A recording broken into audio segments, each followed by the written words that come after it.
commemorate the 75th anniversary of the Universal Declaration of Human Rights.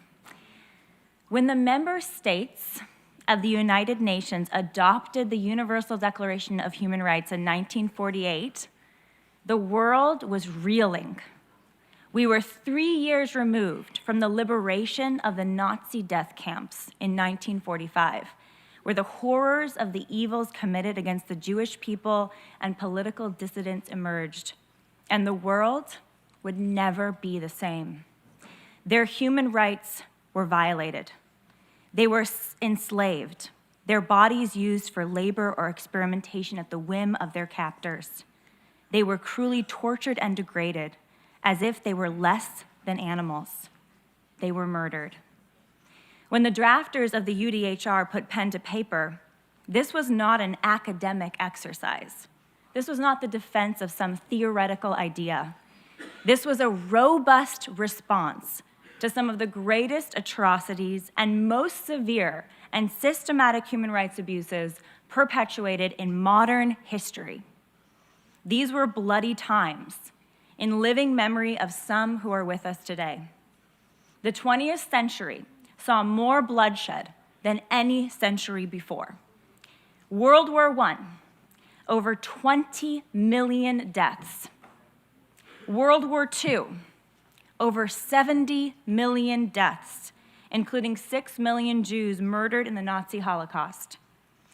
Later, many more millions of Russians, Poles, and other subjugated people would be murdered in Joseph Stalin's reign of terror. Later still, Mao's Cultural Revolution would murder millions more. It was killing on an industrial scale. The capacity for evil exists in every human heart, but so does the capacity for good. As Solzhenitsyn points out, the line between good and evil has always cut through every human heart.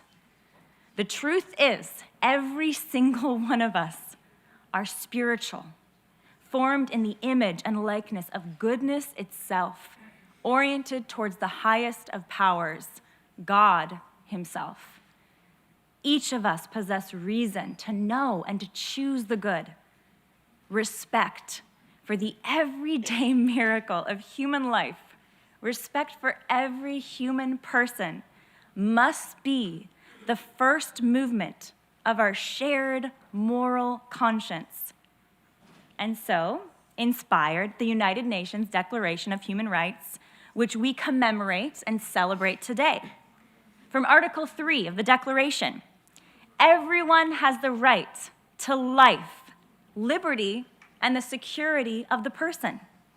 From Article 6, everyone has the right to recognition everywhere as a person before the law. Article 7, all are equal before the law and are entitled without any discrimination to equal protection of the law. Who is the all this declaration promises rights to? Who is included in everyone? The Declaration's preamble states that the rights enumerated are for, quote, all members of the human family.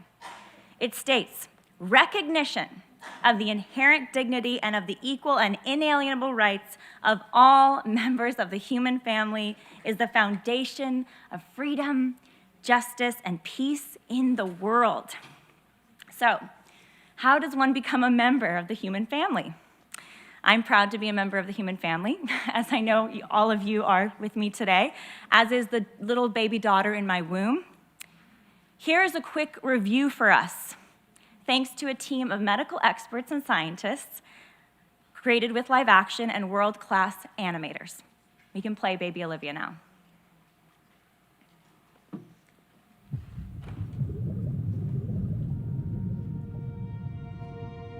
This is Olivia. Though she has yet to greet the outside world, she has already completed an amazing journey.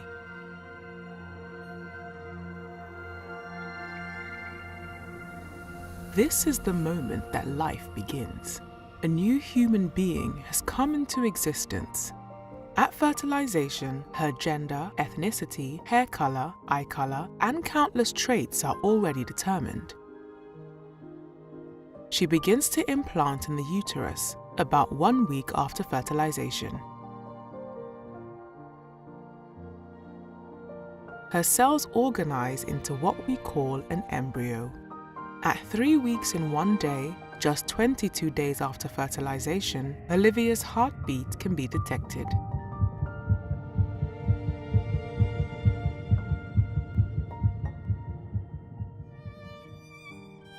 The buds of her arms and legs appear by 4 weeks. Hemispheres of the brain also appear. She begins to move between 5 and 6 weeks with both spontaneous and reflexive movements. At 6 weeks from fertilization, her brain activity can be recorded and bone formation begins.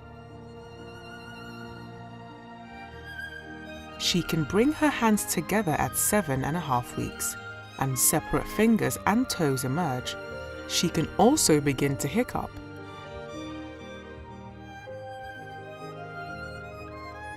At the beginning of the 9th week, Olivia will have grown from a single cell into nearly 1 billion cells, and she is now called a fetus. She will suck her thumb and swallow, grasp an object, touch her face, sigh and stretch.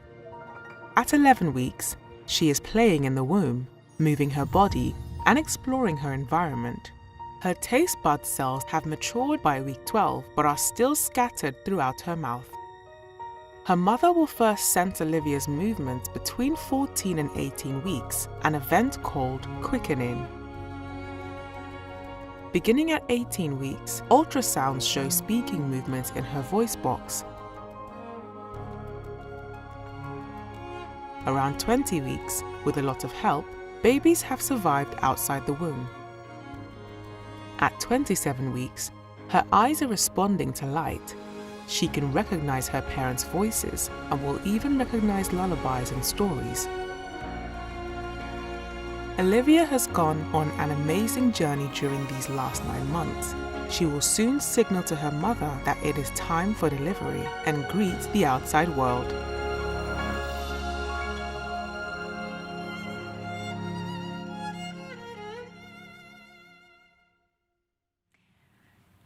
Many powerful people today, including in the institution of the United Nations, argue that a human in the womb is not a human, is not a life, and is certainly not worthy of the basic human rights enumerated in the Declaration.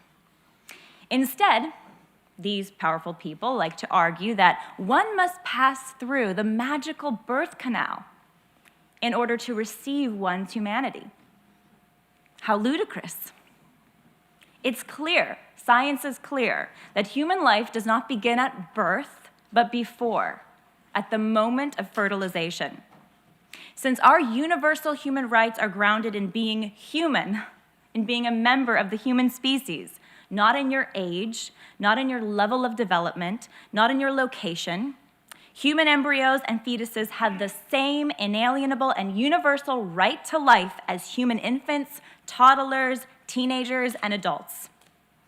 So, how are we doing here in 2023 when it comes to human rights for all, for everyone, for all members of the human family? Here's the hard truth. Every year, globally, 70 million children are slaughtered by abortion. That's as if World War II happened again every single year, with its victims exclusively civilians, particularly children. Abortion is by far the worst human rights crisis of the last half-century. In fact, most members of the United Nations outright support this human rights abuse. The helpless victims of this abuse have no representation here. They are too young, too vulnerable to speak. They are totally dependent on others. They cannot rally, they cannot vote, they cannot demonstrate. They require and rely on adults to speak for them. They are babies, infants, growing in the womb of their mothers, the womb which should be a safe haven, a place of nourishment and unconditional love, has become a war zone. What are the euphemisms used in polite society today, including in this building, to cloak the brutal reality of abortion? Even the word abortion sanitizes the unnatural act that kills a human being. Reproductive health care, women's rights, the right to choose, bodily autonomy, health care. Reproductive health care does not include the right to kill a child. That is ludicrous. Women's rights do not include the right to kill a little woman, a little girl in the womb. That is ludicrous. The right to choose does not include the right to choose to murder a child. That is ludicrous. And my bodily autonomy as a woman does not include the right to destroy the little daughter growing in my womb. That is ludicrous. How have we bought so many ludicrous lies? It's because the unborn cannot speak, that the born, the powerful, have succeeded in trampling on their rights. The human rights abuse of abortion has killed billions of innocent human beings over the last half-century, eclipsing every other cause of death or human rights abuse. Abortion is the leading cause of death globally, and it deprives its innocent victims of their first human right, life. As the mass murderer Joseph Stalin said, a single death is a tragedy. 1 million deaths is a statistic. The murder of one individual is a tragedy, a terrible injustice. But the murder of millions is not a mere statistic. It is a million-fold calamity, a crisis that calls us here today to urgent action. Let's go back for a moment to the Declaration of Human Rights. From Article 4 of the Declaration, no one shall be held in slavery or servitude. Slavery shall be prohibited in all forms. From Article 5, no one shall be subjected to torture or to cruel, inhuman, or degrading treatment. Abortion not only violates the unborn child's right to life, abortion also violates the child's right to be free from slavery and their right to be free from torture. With abortion, human beings are treated as property, to be created and killed at will. Unborn children are routinely bred for stem cell research. Their cells used for medical experimentation, their body parts sold or traded. In the name of medical research, millions of human embryos are created only to be victims of experiments manipulated and ultimately destroyed in labs across the world. Abortion also is torture for millions of murdered children. In abortion procedures, children are routinely subjected to the worst acts of violence imaginable. A dilation and evacuation, or D&E abortion, is the most common abortion procedure used for a second trimester abortion, committed on babies ages 14 weeks old through 22 weeks old. In a D&E abortion, the abortionist inserts a large suction catheter into the uterus and turns it on, emptying the amniotic fluid. After the amniotic fluid has been removed, the abortionist uses a Sofer clamp, a grasping instrument with sharp teeth, to grasp and pull, one by one, the living, moving baby's arms and legs, ripping their limbs from the child's body. The abortionist continues to grasp the child's intestines, spine, heart, lungs, and any other limbs or body parts. The most difficult part of the procedure for the abortionist is usually finding, grasping, and crushing the baby's head. You see, many abortions are not just killing. A D&E abortion is excruciating, torturous killing on a baby who feels every second of his or her live dismemberment. Abortion, at its core, is a contradiction of every human right. If human rights are not for all, then they are for none. If human rights do not apply to human life in the womb, then they apply to no one. If our youngest child is not considered worthy of these rights, then why do these rights matter for anyone? Or as Mother Teresa said prophetically, her words echoing long after her passing, in a nation where a mother can kill her own child, what is left but for you or for I to kill one another? We must do better.